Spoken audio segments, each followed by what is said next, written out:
Hello and welcome to Team West Covina, a Crazy Ex-Girlfriend podcast. I'm your host Paisley, and today is Sunday, April 15th, 2018. This is episode 4 of the podcast, and today we're discussing the last Crazy Ex-Girlfriend live shows in LA and Covina, as well as the Aftershow party at home base, otherwise known as Big League Dreams in real life. The LA show at the Wilshire Ebell Theater took place on April 10th, and the Covina Center concert and after-show party was on April 11th. There's a couple things I forgot to say about the Chicago show. One is that the audience sang happy birthday to Rachel because the concert took place the day after her birthday. There was no gig on her birthday itself. And that was a really great moment to have an entire theater of people singing happy birthday to Rachel. The other moment I forgot to tell you guys about is that when the venue split the general admission line into guys and girls, some people started singing Let's Generalize About Men, which was too perfect. So the day of the LA show, we did a Crazy Ex-Girlfriend fan meetup for dinner, and I met Mary Elizabeth, who got my extra LA ticket for the show. She and her friend Jeremy were wearing Without Love t-shirts, as was I, and several others in our group. We took some photos after dinner, and it's always a lot of fun to be around other fans in person, since that's still pretty rare for me. Our friend Heather physically made a pretzel to bring to the show. I also met Vicky in person for the first time. She's from England and is well known on Twitter in the CXG fan community. Vicky's been open about her struggles with borderline personality disorder on her podcast called Where's Rebecca Bunch, and it's always great to get an insider's perspective. It meant a lot to Vicky to be able to come to the show. Just outside the Wilshire Ebell Theater, I saw Renee Goubet, who plays Father Bra and is a writer for the show. I had fourth row seats, though way off to one side, so I kind of caught things from a different angle. Two friends, Lauren and Lisa, were in front of me, and then we had friends scattered throughout the theater, since in many cases we could only find single seats, not multiples together. We could actually take photos at this show, although we couldn't use flash, and the lighting made it kind of challenging to go without it. To be honest, I really struggled with photos this whole tour. Many venues didn't allow them, absolutely no one allowed flash, and that's considerably different from other concerts I've been to. I have a good DSLR that can take decent pictures without flash. The problem with this tour is that there's a lot of moving and dancing during the show, and that's probably going to be blurry unless you use flash. So it was pretty difficult. I missed a lot of great expressions and poses, and I'm going to try to reevaluate my camera situation and see if I can get better pictures last time. But in any case, I do have a lot of shots to share with you guys, but you wouldn't believe how many I took that didn't come out. I put all that on social media, so feel free to check Twitter and Instagram and Facebook. All of the concert photos will be up there. I'm still kind of working on it. Where's Rebecca Bunch is always the first song, except this time it should have been called Where's Vinny, or maybe Where's Josh Chan, because I immediately noticed that he wasn't there. It seemed very unlike Vinny to miss a gig, especially the LA show. But later when I talked to him, he told us what he's filming and that he came straight afterwards. However, in exchange, we got both David Hull, White Josh, and Eric Lopez, who plays Hector, throughout the show. And I loved seeing both of them as they weren't in Chicago. They were both on stage for Where's Rebecca Bunch, as well as some of the other group ensembles.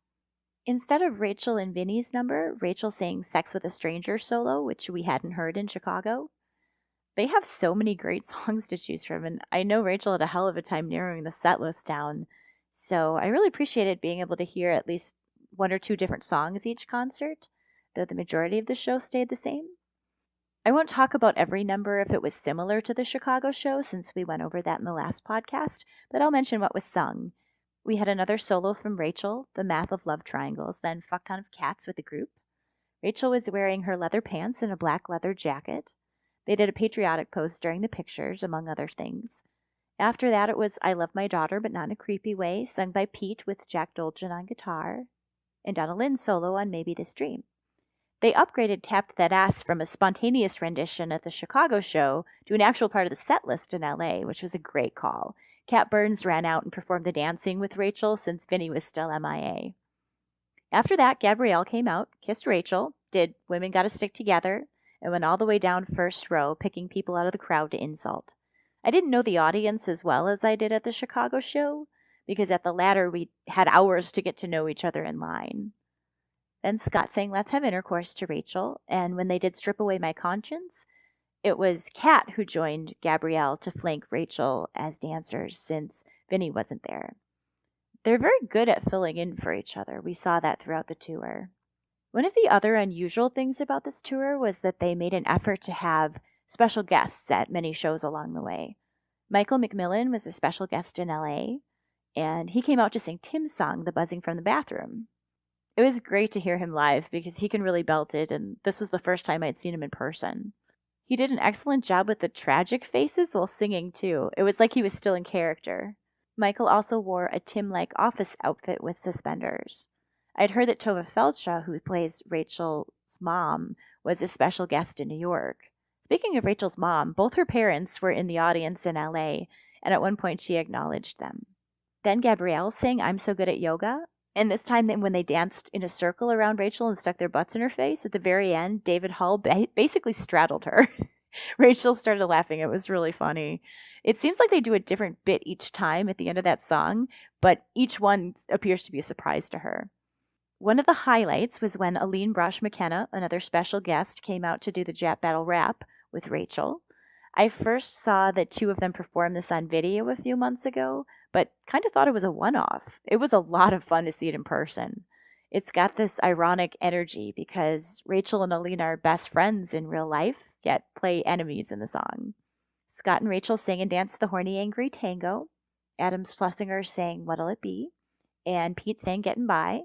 I don't think I mentioned last time that Pete comes out in a white jacket and pants, sunglasses, and a lavender shirt and handkerchief or bandana sticking out of his back pocket.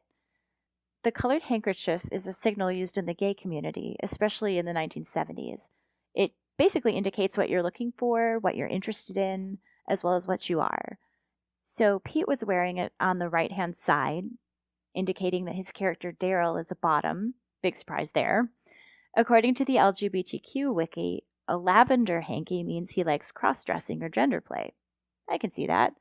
And apparently specifically having a paisley handkerchief means something too, which I believe that's what Daryl's was. It means he likes boxer shorts, which is super appropriate considering what happens during Fit Hot Guys. After that, Josh Chan was introduced to the crowd, and Vinny moseyed on stage. By this point, I hadn't yet learned why he wasn't there, but was thoroughly convinced he wasn't going to show up, so it was a surprise when he did. He actually got the biggest cheer this way by turning up 2/3 of the way through the concert. He wore a backwards baseball cap, and Rachel sort of reenacted the scene where they meet on the streets of New York from the pilot, pretending to be all excited and bashful around him, which was really cute. Then they sang We Should Definitely Not Have Sex Right Now. When she sings What Are We, Bonobos in a Tree, he, as Josh Chan says, I don't know what that is. That was a great added line. They've been doing that throughout the tour. When they did Let's Generalize About Men this time, David Hull, Wijo, filled in for Vela, which was awesome. Then Rachel did I'm a Good Person. Donna Lynn sang Face Your Fears with the cast backing her in crier robes. And this time when they sang Fit Hot Guys, it was Scott and David, but they still had Pete come out in the fireman outfit rather than Vinny.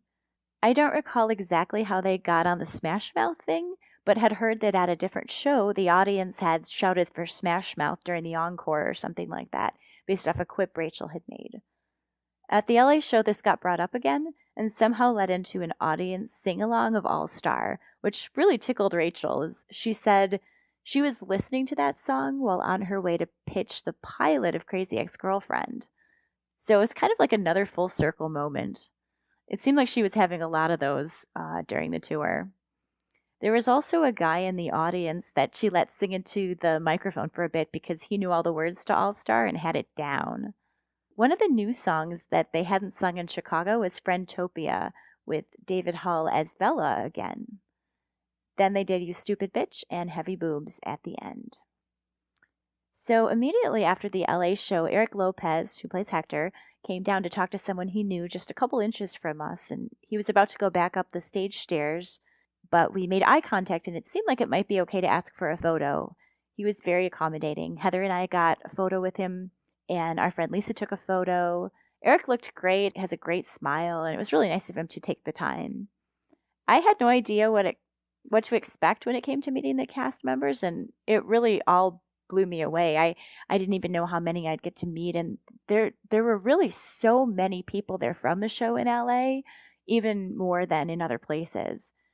After the show, we found all our friends and waited outside the theater with a small group for a while. Since the Chicago show, I'd seen multiple selfies on social media of fans meeting cast members, so it seemed to be okay as long as it wasn't too many at once. The funny thing was, all the LA people went to the show as well, so when people did start exiting, it was supporting cast members like Michael McMillan who plays Tim. I'd only really seen people take photos with the main cast, so it was a great surprise to see rarer faces. Michael was one of the most considerate cast members. We interacted online a little, and I listened to his podcast, Bigfoot Collectors Club. It was nice to have the actors connect the face to the name on Twitter. Next, Bane Gibby came out. This totally threw me as I hadn't known she was there. She guested on Crazy Ex-Girlfriend as Cornelia. Bane was in the audience, apparently, and she was gracious enough to take photos with me also. I say photos because our first one turned out seriously spooky. It was mostly in the dark with some trees behind us, and well, let's just say we had a photobomber in a panda costume. It reminded me a ton of the episode Josh's Ex-Girlfriend is Crazy, which is basically the scary, sexy lady episode 4 of 3rd season. So you can check that out online too. That's up right now on social media. Burl Mosley, who plays Jim, came out at the same time as Bane Gibby, so unfortunately I missed getting a photo with him as by the time I finished with Bane, he'd already left. It was nice to see him come in support though. Then Pete Gardner surprised us all by coming around the corner from the parking lot instead of out the doors. His family was already waiting for him and chatting with fans. Pete's got tremendous energy. He's genuinely positive and enthusiastic about things, like Daryl. This makes him and Vinny probably the easiest for me to meet, because you never fear that you're bothering them. They're extremely welcoming. The entire cast was very nice, though. We had kind of a weird setup in that fans were waiting at the front door of the venue, which seemed a bit strange to me. With other acts, I was used to always waiting at the stage door, but there was a fence and a parking lot in the back, and it seemed like most fans were sticking to the better lit area. I also heard that early on security guards may not have let people past that point. Finally, a couple people went around the fence, and when they didn't come back, a few more of us followed. Rachel had come out, which we saw pretty much right away when we peeked around the corner, and there was a short line of people taking photos with her, run by the venue's security guards. Vicky and I were some of the last people to get photos with her before they cut off the line. It was the first time I'd met Rachel, and because I knew security was trying to rush us through, I had trouble finding words. I basically said 1 or 2 sentences to her, and she was welcoming and great after a long day. I hoped I'd be able to talk to her for just a few minutes longer the next night at the Covina show in a more relaxed fashion, but was really grateful I got to meet her at all. Vicky, too, had gotten to tell Rachel who she was, that the show had helped her with her own borderline diagnosis, and Rachel remembered that she'd flown all the way from England. It was really great to be there for that touching moment. That was Vicky's first time meeting Rachel as well. Shout out to Nicole, who was kind enough to get us 2 tickets to the Covina show by standing in line early. This was the Will Call show, and you basically had to stand in line in person in order to get tickets. Nicole's local to the area, so she was able to do that. Since I was already scheduled to be here for the LA show, it would make the trip even more worth it if I could attend the last show of the tour, in Covina no less. I've literally wanted to attend a CXG show in West Covina for several years now, before the concert tour was even a thing. I just thought there's something so art becoming life about it, making it extra special. And it definitely didn't disappoint. Not only did we get some new and different things, but Rachel said it was her favorite show, and both the venue and the energy of the crowd were spot on. It was exactly how you'd want to close out a tour. We arrived early to beat the traffic, and were in the car catching up on social media and figuring out what we wanted to do before the show when Michael McMillan, Tim, pulled into the parking spot next to us. We also saw Donna Lynn sitting outside the stage door in the afternoon, but she was on her phone and we didn't want to bother her, so we went to dinner. The Covina Center has everything going for it. It looks like a fancy, pretty theater. The only difference between it and other theaters is that there's only 6 rows in the entire theater and 1 row in the balcony. It felt very West Covina, actually. I've never seen like a full-fledged theater that was that small. Normally, if it's that small, it's a club or some other kind of venue. So just really perfect to see the Crazy Ex-Girlfriend cast in. To be clear, it's located in Covina as there are no actual performing venues in West Covina. But it had that small town feel. The ushers and manager were nice. They let us pick up tickets early and allowed the audience to take photos. There was a bar lounge area behind the balcony, and I learned that was where the West Covina City Council was going to sit. Rachel had invited them as a thank you for letting Crazy Ex-Girlfriend film the pilot in their city. Once again, there was cosplay at the show. A great group of local friends went all out with cosplay. 2 of the girls, Caitlin and Rose Ivy, had made Let's Generalize About Men cosplay. One was Valencia and one was Heather. They even made matching shoes. 2 of the guys were dressed in blue sweatsuits like the backup dancers in Daryl's song, My Sperm is Healthy. I'd never seen that one before. That was really creative. And another guy and girl in their group both wore Without Love shirts. We also saw a separate guy and girl dressed in handmade We'll Never Have Problems Again orange and blue jumpsuits, which is another iconic look that is straight away recognizable. I was really thrilled with the magnitude of these costumes and all the creativity that went into them. I'm not sure what I'm going to do yet, but probably for the next one, I'm going to try to have some kind of cosplay ready. My seat was in 3rd row this time, and there was no bad seat in the house. I had a wonderful view. This venue even had risers for each new row, so everyone could see extremely well. It was easy to take pictures. It was an incredibly intimate theater, and the cast felt like this too.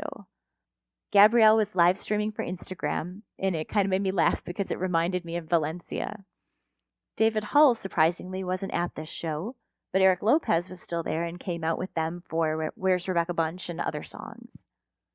Rachel kept addressing the West Covina City Council and the mayor, especially after doing sexy or crass songs, and that was really amusing. She kept looking up at the balcony and, thank you again, West Covina City Council, for coming. She did something very non-PC or something that wouldn't be on TV. It was really funny, and they were good sports. Early on in the show, Vinny came out with boba, like actual boba, and a West Covina tote bag. Very Josh Chan. Rachel talked about 3 Vinos, a business that's diagonally across from the Covina Center, which we'd actually seen and commented on around dinner time. We almost went to check it out to see if we should eat there for dinner. I remember suggesting it, and then we decided to stick with the Italian place we found. But we learned that this 3 Vinos place was the inspiration for spiders and the apostrophe problem mentioned in episode 2, which we talked about on the podcast. And so this place, when you see the sign, it says 3 Vinos, apostrophe S, and a guy named Vino owns it. So she had the same kind of questions every time she saw that restaurant. And I looked at some of the pictures inside. I really wish I'd gone inside there. If I'd known, I would have. But it kind of looks like spiders. I can definitely see where that was the inspiration. I think I'd like to stop back there next time I'm in the area. When they did picture posing time, Rachel shouted, "Pose the way you feel about peanuts." And while everybody else seemed to be excited and like them, Vinny squatted and made a constipated face and also a scared face. It was really funny. The pictures turned out pretty well from that. And then they did some superhero poses for our section. After that, they took a knee for the West Covina City Council when they did a pose towards the balcony, except Scott lied down on his back on the floor. There was a funny moment when Rachel ended up with the old condom of Scott's after Let's Have Intercourse and said she wanted to throw it to somebody in the audience who would really use it. And there was this guy in the middle who yelled out, "I'm on a date right now." And she was like, "Yep, that's the guy." And Michael McMillan was still around to do the buzzing from the bathroom, so we got to hear that again. That was great. There was a moment during I'm So Good at Yoga when Gabrielle straddled Vinny. I don't have the set list for the Covina show. I can kind of piece it together, so I'm not exactly going in order, but they did play a couple new songs, and that's mainly what I want to comment on. There were some songs that I hadn't yet heard on tour at this concert. Rachel sang Sexy French Depression. I believe she did that on some of the other shows of the tour, but it was nothing I'd seen until Covina. Gabrielle sang This Is My Movement, sitting down at the piano with Adam and pretending to play. Jack Dolgen also wasn't at the Covina show. It was just Adam in the back on piano. I was a little bit disappointed that Gabrielle didn't do clenches on stage like in the music video, but she sounded fantastic on this one. Pete also did a song I hadn't heard yet on tour, You're My Best Friend, but I Know I'm Not Yours. He came out with a ukulele and realized the strap was broken when he went to put it on. Rachel volunteered to hold it up while he played. Pete talked about what an amazing person she was, said some really sweet and genuine things about her that wasn't a bit, and there was this touching moment between him and Rachel. Pete tried to start singing the song after that, but the audience was so into it that we all started laughing after every line, including Pete himself. And it got to the point where he and Rachel were almost crying laughing, and he couldn't play. He'd sing a line, and we'd all just start laughing, and he'd sing another line, and it would get worse. And he couldn't even get through the song. He literally had to stop, and he was just laughing too hard. So then when he started back up again, the audience started singing it along with him as he got back into it, and it was a wonderful, spontaneous moment. Pete gave Rachel a big hug after that performance.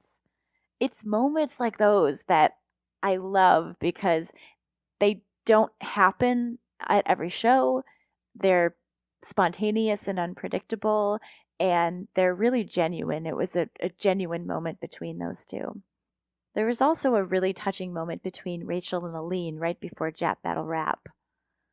Aline talked about how close they'd gotten as friends, how Rachel was like a daughter to her, and how 5 years ago they'd been here scouting West Covina.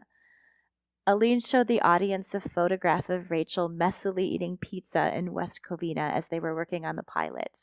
And now 5 years later, look at what they've accomplished. It's amazing. And Rachel teared up, and she and Aline hugged, and it was a very sweet moment. Vinny came out to beatbox when they were rapping, which was a fun little addition. Aline had left the theater down one of the side aisles after that song, and then a song or two later, she ran into the theater again, all the way up the stairs to the stage, and dashed through at a diagonal across the stage, right through about 3 or 4 other people who were in the middle of something. And she was shouting, "I forgot my phone!" And everybody died laughing. She just crashed through everything. It was not subtle. It was like, boom, like a wedding crasher or something. Donna Lynn, Rachel, and Gabrielle did First Penis I Saw together. I love when they recreate the dance moves from the music video, like the part where the 3 women stand with their backs together in a circle and they point and put their hands behind their heads. It looked really good on stage. It was a lot of fun. During I'm a Good Person, Rachel ran to the front row and had the girls that were dressed as a boy band of 4 Joshes say, "You're a good person," into the microphone. After Face Your Fears, who should come on stage but George, Danny Jollies. I'm not 100% sure how to pronounce his name either. Jollies sounds right for a comedian. I don't know. Hopefully I've got that right. He was helping with something else behind the scenes, so I'm not entirely sure this was planned either, but Rachel asked Danny if he remembered George's turn at all, and Adam said he still thinks it's one of the best song jokes they've ever done, and considered submitting it for an Emmy. Danny sang George's turn, and Rachel interrupted him right on cue. That was an awesome surprise. I hadn't expected to see George as a special guest, probably because that's not the kind of thing that happens to George, but it was delightful. During Let's Generalize About Men, the cast had the 2 girls dressed as Valencia and Heather get up and dance in front of their seats and put the microphone down so they could do the "Ooh, I hear ya, girl" part. Tim, Michael McMillan, came out with the rest of the cast to do Heavy Boobs with a pale pink bra over his shirt. So my question is, where did they get all these bras? Did they have someone buy them for the tour? Did Rachel pick them out for each cast member, or did they all bring their own? A few songs before the show ended, Rachel announced that they'd be leaving the theater quickly and were having an after-show party at Big League Dreams in West Covina. "That's where we'll be if anyone wants to find us," she said. But she urged us to get there quick because it closed at 11 p.m. Nicole wasn't sure if Rachel was intentionally trying to lead fans astray so they didn't wait endlessly by the stage door, but I looked up the closing time of Big League Dreams and confirmed it was 11. Sometimes bars or restaurants stay open later if a band drops by too, so it seemed pretty plausible to me, and nothing short of perfect. The idea of meeting the cast at the very place the pilot was filmed was more than I could have hoped for. There was no indication, at least as far as I know, until just a couple songs before the end of the show. And it just escalated everything to a whole other level. I guess maybe I should have thought of this as a possibility, but I kind of saw visiting Big League Dreams and meeting with the cast as two separate things, and putting them together just absolutely made my trip. Funnily enough, there were a lot of girls in the bathroom after the show, and many didn't believe that Rachel's Big League Dreams invitation was real. Someone thought it was a fake place made up for Crazy Ex-Girlfriend, and several of us explained that it actually existed. We stayed by the stage door for a few minutes to see if we could confirm that the cast really was going there, and Eric was able to confirm it for us, so thank you for that. He basically said, yeah, they are all going there, but he had no idea Rachel was going to invite the whole theater. It was a surprise to at least some of the cast, too. She's very spontaneous that way. Just as we were turning to go, we saw Donna Lynn come out of the stage door. I had not met her yet, and I wasn't sure if she'd go to the after party or be too tired, as she's mentioned that touring on such a grueling schedule takes a lot out of her. I spoke to Donna about how much I loved her portrayal of Paula, how I lost my Paula in real life, and watching the relationship between Rebecca and Paula on the show helps me reminisce about my friendship with Daisy before she died. Donalyn wasn't sure if she was going to Big League Dreams, so I asked if I could take a quick picture with her then. She's one of my favorite characters, so I was really happy I got to meet her on my last night. Big League Dreams was about 10 minutes away, and it wasn't long after we arrived at the stadium club that George, Danny Jolly's, walked through the front door. I was very amused that George was the first one to show up. His character doesn't get to be first very often, unless it's first to get fired. Every time a cast member walked in, the party cheered. Danny walked up to the bar where Nicole and I were standing, and we got to chat with him for a bit and take photos.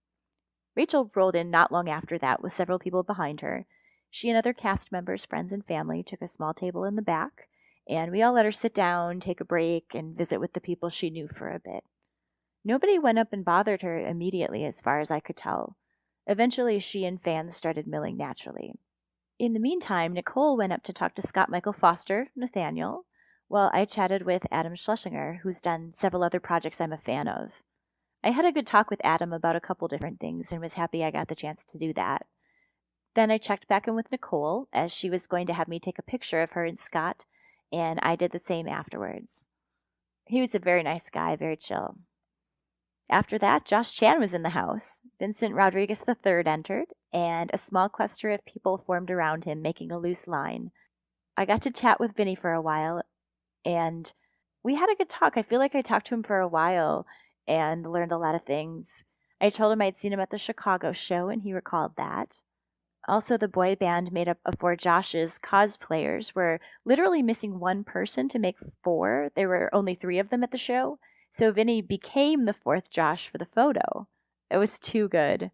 He also did some Let's Generalize About Men poses with Caitlin and Rose Ivy, the other cosplayers. After that, Rachel was available, and we actually got to talk to her at length, which was so wonderful. It was much easier to talk to her when I didn't feel rushed by security guards. It wasn't their fault. It was late at night, and everybody wanted to go home after the LA show. But I was happy to get the opportunity to talk to Rachel like a normal person at Big League Dreams. I told her the night before I tried to rush my words out so quickly that I got overwhelmed and forgot the word for podcast, and she laughed about that. I mentioned that I was Team West Covina podcast on social media, and we talked about the people we have in common. I told her a friend and I were staying with Vince, who did the tour artwork while we saw shows, and that I'd actually met Vince for the first time in home base itself, Big League Dreams, back in November prior to all of this, and that we all met up with a group of fans to see Crazy Ex-Girlfriend film locations last year, as you guys know about from the podcast, and everybody stayed in touch with an active group chat, so we talk pretty regularly now, including Harrison, who does Bagels After Midnight, And Rachel still remembered him too, as she and Aline have commented that they like his channel in the past. She had nothing but great things to say about Vincent Harrison, which was nice to hear, and she was really glad that we'd all become good friends. Just a couple minutes after this, while we were still talking to Rachel, Vince walked into Big League Dreams, so I said, and there he is now. It was great timing. Vince didn't have a ticket to the Covina show, but made it to the after party and got to chat more with the cast as well. I got better pictures with Rachel this time, including one with our backs against each other and her arms folded. She's really good at poses. She thinks of all different poses to take with people. It's great. Nicole wanted another pic with Scott that showed how tall he was next to her, and when she told him that, he immediately climbed onto the nearest chair. That was a great funny pic. Gabrielle had quite a few friends there and was pretty busy earlier, but she took some time to take photos with fans, and I was able to take a few with her and talk about how great it was to see her humor on stage, since that's not exactly Valencia's strong suit. Donna Lynn did end up coming to Big League Dreams, and even though I'd already gotten a picture with her, I ended up getting to chat with her more, which I appreciated. She wondered if I was cosplaying or inspired by Vella with the long, thin, flowery shirt I was wearing. And I hadn't really made the connection yet, but now I totally see it. My mom had just bought me that shirt for Easter, but it does look like Vella now that I'm looking back on it. I got to chat with Pete again, too, for a pretty long time. He has this great relationship with Scott and talked about what a good guy he was, up for trying anything new, even if he'd never done it before. Things like skiing, tennis, that sort of thing. I really like their real life bromance. They get along really well. We all left completely sated and happy.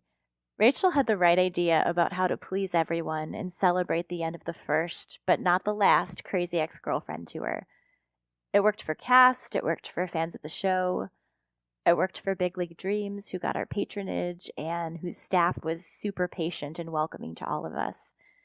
Never before have I been able to take photos with entertainers I admire in an actual iconic film location where scenes from the show took place. And I was absolutely shocked at how many cast members I got to meet on my trip. It far surpassed my highest expectations, truly.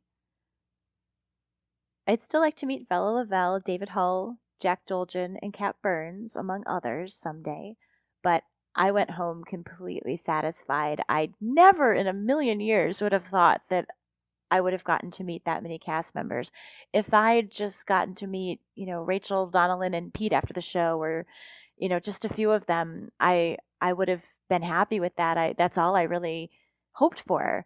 And it just blew my mind coming back from all of this, and we were milling around home base, and it was just surreal. When I visited Big League Dreams in November last year, it was enough to just soak in the atmosphere, and I still feel that way. I could have just sat at one of the tables with my laptop on a sunny afternoon. I loved just being in such a familiar place that's so personal to me.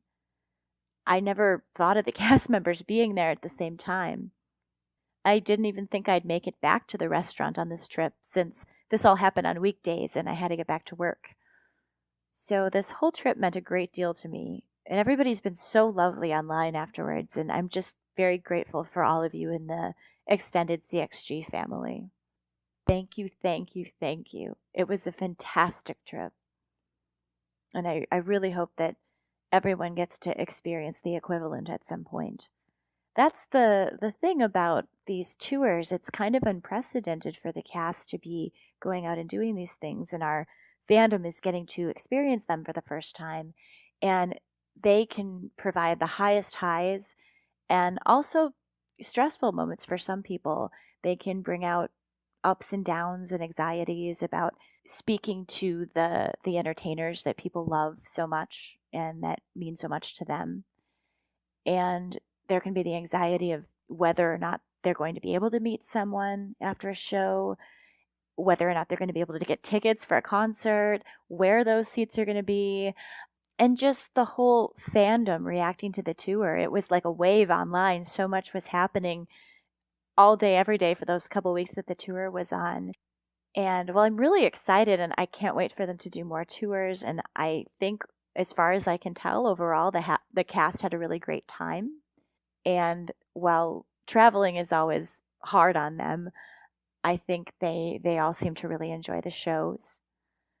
But I do sympathize with fans that maybe had their anxieties rise during this concert tour, especially those fans who weren't able to go to the concerts or weren't able to get tickets. It can be hard to hear about fans having these amazing experiences if you haven't been able to experience it yet. And I do really want to address that. I'm doing a recap after these shows, and I think a lot of people do like to know what's going on. But at the same time, I've been in the other position as well, and I know how depressing it can be when you feel like you missed something or other people got to have these experiences that you would give anything for. I've definitely been on both sides of it with different fandoms, and all I can tell you is that it can really change over time. There are things you couldn't even imagine happening that might happen in the next few years. I didn't even have on my radar that this home base thing could happen. And I know a lot of you live in places where it's really difficult to see Crazy Ex Girlfriend, especially if it's like another country or a state where nobody ever tours.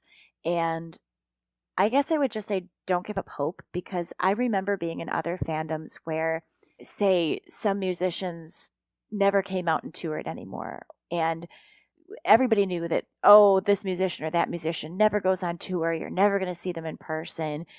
And, eventually, whether it was a few years or a decade later, I did see them in person. So just never say never with these things, and keep talking to people and trying to find ways to connect with the Crazy Ex-Girlfriend live shows, or getting to see one or more of these people perform in person. It's worth it to have the experience, and sometimes it does take time. And for those of you who haven't gotten to see them yet, don't give up hope. I really want everyone to have these experiences, and the cast really tries hard to meet people after shows and do what they can to make that happen. So let's just hang in there, and hopefully more of you will be able to see them the next time they come around. If anybody's feeling frustrated after the tour because they feel like they missed out, I mean, feel free to vent to me or other people in the fandom. I definitely sympathize with that position. And I'm not in LA locally either, so I feel like I might miss things too. And I definitely understand your feelings, but I do think that there'll be a lot more opportunities in the future, and I'm looking forward to them. If anyone's able to rate and review the podcast, that would be a huge help towards growing the audience. If you'd like to help support the podcast, feel free to donate as little as $1 on Patreon or Podbean crowdfunding under Team West Covina. There'll be links in the show notes. Thank you very much. You can reach out to the podcast or start discussions on Facebook at facebook.com/Team West Covina, Twitter at Team West Covina, or Instagram under Team West Covina. You can also email me at paisley.podcasts@gmail.com. I will say I do have a lot of concert photos up right now. I'm not sure if they're all up at the time you're hearing this recording, but I am going to be working on that throughout the week as well. I do have all of the LA show photos up, and I'm starting to get the Covina photos up at the time that I'm recording this. And I did make an exception as far as posting some photos of us meeting the cast. I normally don't like to post photos of myself, but at least temporarily there are a few up from that experience, since it was so unprecedented and such a big part of what happened on the trip. And so temporarily those are up, and the concert photos will stay up. So feel free to check all of that out on social media. I also just wanted to touch base and say I do have a regular episode review coming too. It may be a little while. I have the doc ready, but I've been doing a lot of recordings about the concerts, and I'm really looking forward to getting back into the episode reviews and analysis about the show. I really love doing that. That's probably my favorite kind of episode to do. And I'll be talking about episode 3. I hope Josh comes to my party fairly soon, so look for that. Thanks for listening, and we'll see you next time.